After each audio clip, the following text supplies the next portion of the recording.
నన్ను కొట్టారు మావా. కొట్టారా? పాట పాడితే కొట్టారు తెలుసా? ఏమంటే పాట పాడితే చప్పట కొడతాను కొట్టడం ఏంటండి అసలు? మా ఫ్రెండ్ గణేష్ గారు తెలుసుగా, ఎత్తుగా లావుగా నల్లగా ఆ తార్ రోడ్డు ఉన్నట్టే ఉంటాడు. వాడిది ఈ రోజు పెళ్లి పిలిస్తే పోయా, వాడు చూస్తే ముద్దు. అవును, పెళ్లి కూతురు ఎలా ఉందో తెలుసా? ఎట్లుందిరా? మన పిల్లలు ఎంత సూపర్ గా ఉందో అంత సూపర్ గా ఉందో. Very good very good. ఆ పెళ్లికి జనం ఎట్లొచ్చారు? ఎట్లా వచ్చారు? ఇసుకేస్తే రానంత మంది జనం, ఫుల్ పబ్లిక్. నీకు తెలుసుగా, జనాలు చూస్తే నాలో మూవ్మెంట్ వస్తుంది, వెంటనే పాట పాడే అలవాటు సంగతి. అవును, జనం చుట్టూ మూడు వచ్చింది. స్టేజ్ ఎక్కిన మైక్ తీసుకున్నా, వాడు చూస్తే నల్లగా మొద్దు. అవును, అమ్మాయి సూపర్ పాట పాడా. అంటే పెళ్లి కదా, మంచి పాట పాడుంటున్నా. సూపర్ పాట పాడా. ఏ పాట పాడారా? పావురానికి పంజరానికి పెళ్లి చేసే పాడు లోకం, కాలరాత్రికి ముళ్ళు పెట్టే.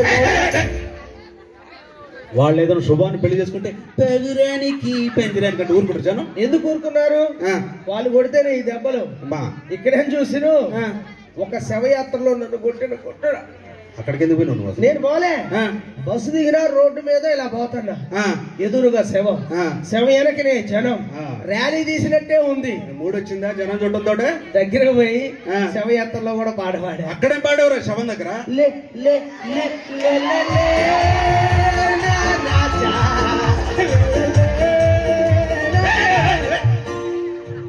వాళ్ళు ఏదో బాధలో శవాన్ని తీసుకోవటం, శవాన్ని పట్టుకొని లే లే లే అంటూ ఊరుకుంటారు జనం. ఎందుకు ఊరుకున్నారు? శవాన్ని పక్కన పెట్టి కొట్టడం ఇంకా ఊరుకుంటారు. మరి అక్కడైతే ఆ బొంగి పేరాలు తీసుకొని మీదకి సిరిడు తెలుసా, ఊరుకుంటారు. మరి ఇంకా అయినా అడ్జస్ట్ అయినా. కనీసం 20 రోజు కూడా నన్ను కొట్టారు మావా. అరే చావో రోజు తన్ను దినానికి నువ్వు ఇంటి పక్కన ఇల్లే పోక తప్పలేదు. అదే జనం, అదే ఉత్సాహం. ఓహో, వెంటనే దినంలో కూడా పాట పాడా. దినంలో రోజు కూడా పాట పాడేవారు నువ్వు. భలే మంచి రోజు, పసందైన రోజు, వసంతాలు పూజే. వాళ్ళు ఏదో బాధలో ఆ కార్యక్రమం చేసుకుంటే భలే మంచి రోజు అంటే ఊరుకుంటే జనం. ఎందుకు ఊరుకున్నారు? జీతగాళ్ళ వినిపించుకుంటారు కొట్టడా. ఇంకా ఊరుకుంటారు. మరి అది సరే, కనీసం బర్త్డే ఫంక్షన్ లో కూడా నన్ను కొట్టాలా మావా? బర్త్డే అంటే బాగానే ఉంటది కదా.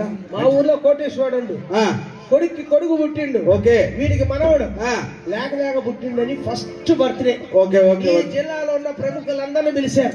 కృష్ణ సారు, మన సారు అందరు వచ్చారు. ఓకే, నన్ను కూడా పిలిచారు. మంచి పని చేశారు. భోజనానికి నీకు తెలుసుగా జనం చూసా. మూడు వచ్చిందా? మామూలుగా రాలే. బర్త్డే కాబట్టి మంచి పాట పాడావు. సూపర్ పాట పాడినా. ఏ పాట పాడావు చెప్పు. సుక్కల్లో కెక్కినాడు సక్కనోడు, ఎన్నటికి ఎప్పటికీ చిక్కనోడు. వాళ్ళేదో చక్కగా బర్త్డే పార్టీ చేసుకుంటే సుక్కల్లో ఎక్కినాడంటే ఊరుకుంటే జనం. జాతరలో కుక్కర కొట్టినట్టు కొట్టారు. ఊరుకుంటారా మళ్ళీ ఏమన్నా? ఇన్ని చోట్ల తన్నులు తిన్నా నాకు బాధ లేదు, గాని నాలో ఉన్న టాలెంట్ ని ఎవరు గుర్తించట్లేదు మావా. అదే నా బాధ అంతా. ఇగో నీలో ఉన్న టాలెంట్ నేను గుర్తించా. నేను నెక్స్ట్ దివే పిక్చర్ కి 6 పాటలు నువ్వే రాయాలి, నువ్వే పాడాలి. అందరు నన్ను కొడతంటే నా ఫ్రెండ్ గా అర్థం చేసుకున్నాం మావా. Okay, thank you. Okay okay. ఇప్పుడు మస్తు ఆనందంగా ఉంది. మంచిది మంచిది. ఈ ఆనందంలో నీ మీద కూడా పాట పాడాలని. నా మీద కూడా పాడు. మంచి పాట పాడు.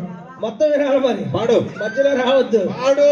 నీ పాపం బండెను నేడు, నీ భారతం పడతా చూడు, నీ బాలిట